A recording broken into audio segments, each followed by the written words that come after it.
বিজিবির medical campaign সচেতনতা সভায় উচ্ছ্বসিত সীমান্তের জনসাধারণ।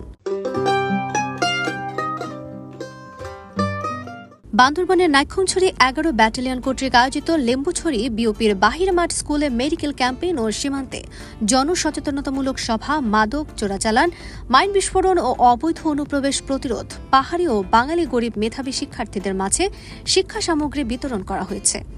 বুধবার নাইক্ষ্যংছড়ি ব্যাটালিয়ন ১১ বিজিবির অধীনস্থ লেম্বুছড়ি বিওপিতে দিনব্যাপী নানা কর্মসূচির মাধ্যমে প্রায় ২০০ জন অসহায়, দুস্থ ও গরিবদের মাঝে বিনামূল্যে চিকিৎসা সেবা প্রদান, ঔষধ বিতরণ করা হয়।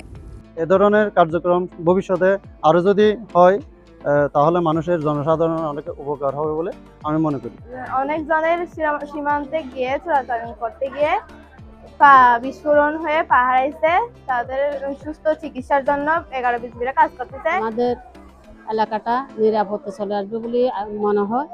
আমরাও স্যারকে এলাকাবাসীর পক্ষ থেকে ধন্যবাদ জানাচ্ছি। এলাকাবাসীর পক্ষ থেকে স্যারকেও আমরা যতটুকু সহযোগিতা করার প্রয়োজন আছে আমরা ততটুকু সহযোগিতা করব।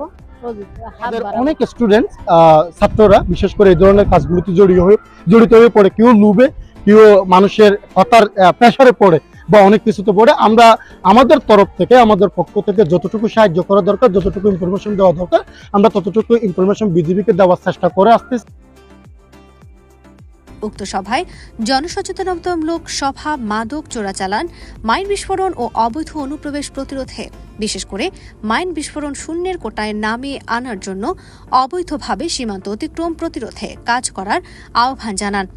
অনুষ্ঠানে ব্যাটালিয়নের অধিনায়ক lieutenant colonel SKM Kafil Uddin Kayes সীমান্তে বসবাসরত মানুষের যেকোনো বিষয়ে সহযোগিতার আশ্বাস দেন এবং সীমান্ত চোরাচালান সহ মাইন বিস্ফোরণ থেকে বাঁচতে সুরক্ষিত থাকার পরামর্শ দেন। যেকোনো সমস্যা, যেকোনো সমাধান, সমস্যায় আমরা আছি, আমাদের কাছে আসবেন, শেয়ার করবেন, কোনো প্রবলেম হলে জানাবেন। আমাদের সীমান্ত এলাকায় অনেকগুলো বর্ডার পোস্ট আছে, বিওপি আছে, আপনারা যোগাযোগ রাখবেন। স্থানীয় গণপ্রতিনিধি যারা আছেন, জনপ্রতিনিধি এবং গণ্যমান্য ব্যক্তিবর্গ, আপনারা আপনাদের নিজেদের দায়িত্ববোধ থেকে এই কথাগুলো সমাধান করুন।